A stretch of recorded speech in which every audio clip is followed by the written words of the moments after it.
초콜릿은 달콤해 달콤해 달콤해 오렌지는 상큼해 상큼해 상큼해 Ikakanan, kung dili kita kasama sa left, sa right, at tulad yung kita sa heaven, no? Kita dyan din ni, holy. To become holy is that I want to serve others. To serve others, I have to have an inner belief. That is, when you forgive, di ba kung magkapasayan kita, diyan, may peace of mind, magaan, ang gaan ng feeling. Kaya ano, wala na may iniquity sa kasi. No? Nagdalaw pa, kung nagsulti na niyo ka na, hindi mo na nasulti na, nakaforgive na ka, mula ang dalawa, free, happiness. Yan tayo lang sa kasi. Okay? We feel more deeply God's overwhelming love and concern. And God has called us to be His holy women, the CDC and next of the Lord. Diba?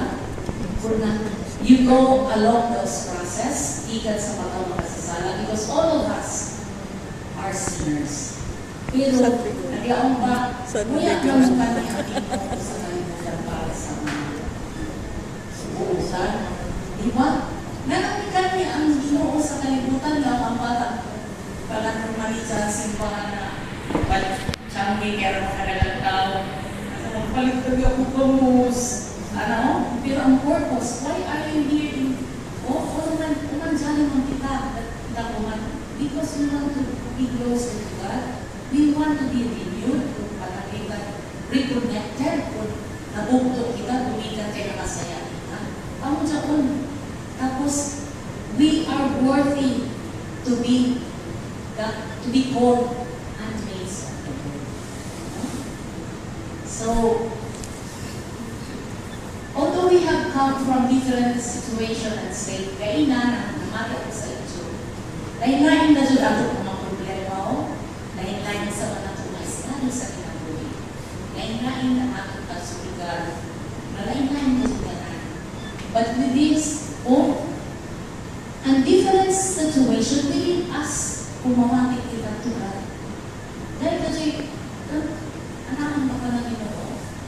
And although we have come from different situations and states of life, we share something in common. What is that something in common? We have at one time or another experienced hurts, loneliness, trials, which has driven us to seek the Lord. Yung balitaw, kung nahibayin na kang nadyaw ay Ginoo, yung mga problema, nadyaw ay mga challenges, di ba kadagtanan sa ato? Labi na kung mga devotees ni Mama Mary, kung may dasong kumapon. You're sorry.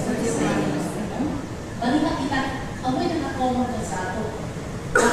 Kung sakit na na sa kasing-kasing, kung kanto sa simbahan dito sa mag-ako. We can burst out our feelings, what we feel at this moment, right? Kita nag-share sa kita, grabe na dito tumawin sa nato. But we are seeing how all those have a purifying purpose. Sige. All for the Lord's purpose to bring us close to Him. No matter what, sa mga sasaya kita, grabe na ito mga saya na mo, kalimut ka rin kita pagsimba. But our Lord, our God, is always there with an open arms. Always waiting for us to be close to Him. Close to Him. Such that today, when familiar fears and loneliness begin to bother us, we now welcome them in the intimate time with the Lord once more. Bagan, kung saan yung mga problema, mga dili na sa God, kung lisod sa ato because We know we have a loving Father. Kung balik kita sa isang mga kung ano kita ng Lord, di na mula na mag-individual kita na amura kintahin na may matinong na ito kung may asiguro. Amura na sa kung tayo, dyan ka. So, only with God, we can do many things. So, we now see how our past and present have made us God's sources of help and comfort to others who have undergone or are currently experiencing pain and isolation. Dili na bago sa ato. Kaya uno, nakasilid naman kita yan na community, na iba yung nakita ko yung angay nato yung nagtunaan na kita for the past three speakers that we have this day. Tanan kita pag-prepare kita to be closer to God. Oh? To be worthy to become the handmaids of God. So, in Peter 1, kaina, in 1 Peter 16:7, in this you greatly rejoice, though now for a little while, if need be, you have been grieved by various trials, that the genuineness of your faith, being much more precious than gold, that perishes though it is tested by fire, may be found to praise, honor, and glory at the revelation of Jesus Christ.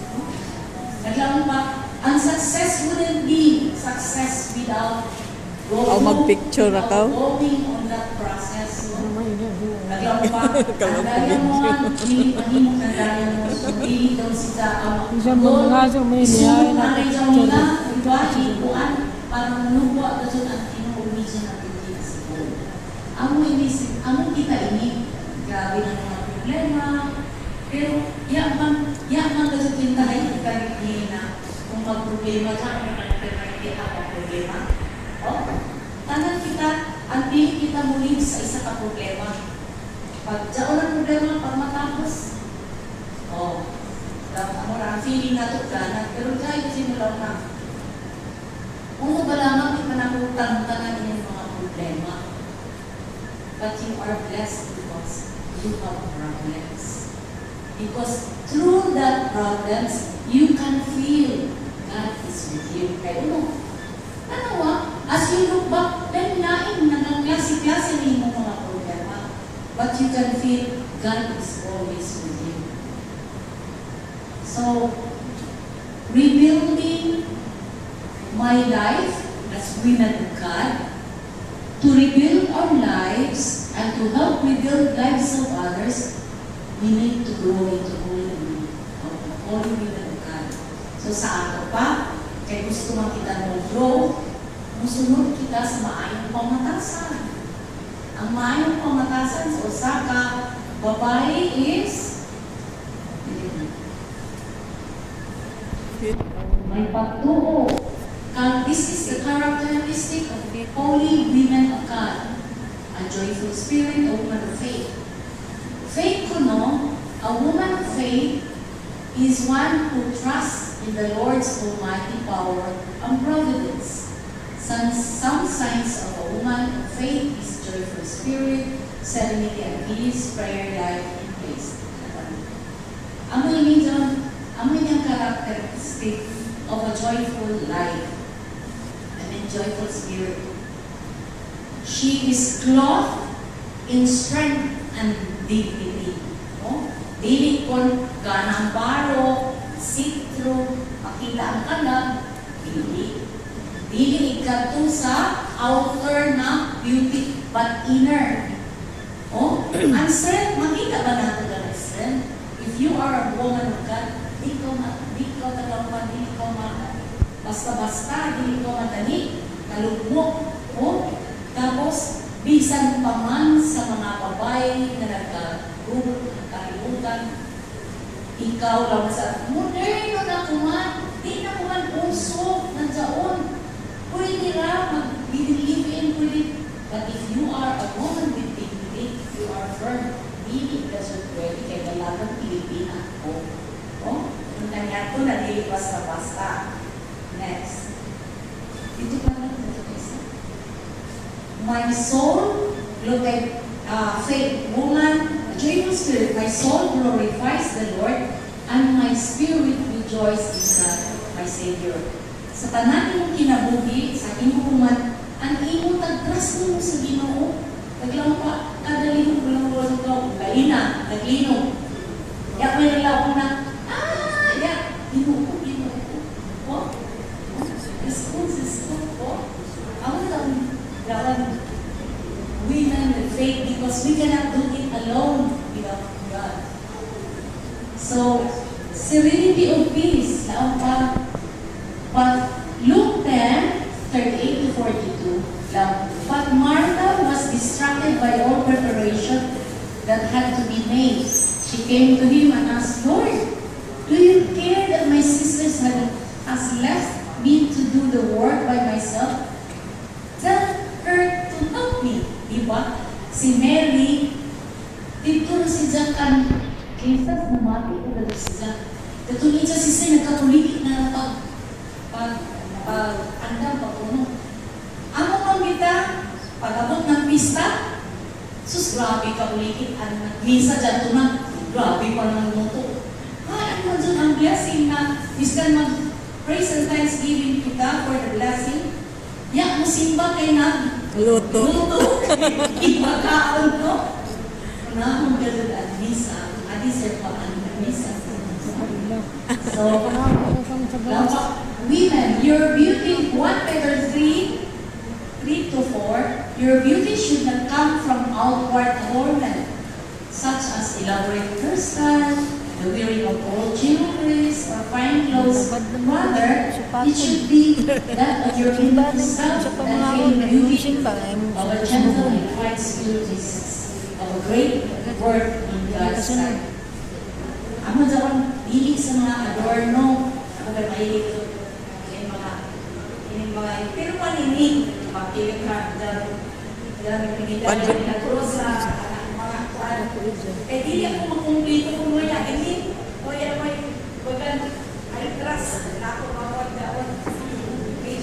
Dili ba sa dyan mo sa, dili sa imong kasing-kasing kung pure in heart ka, o, amo ba sa dyan na may dignity ka, may faith ka sa Ginoo, amo dyan dili sa outer lamang.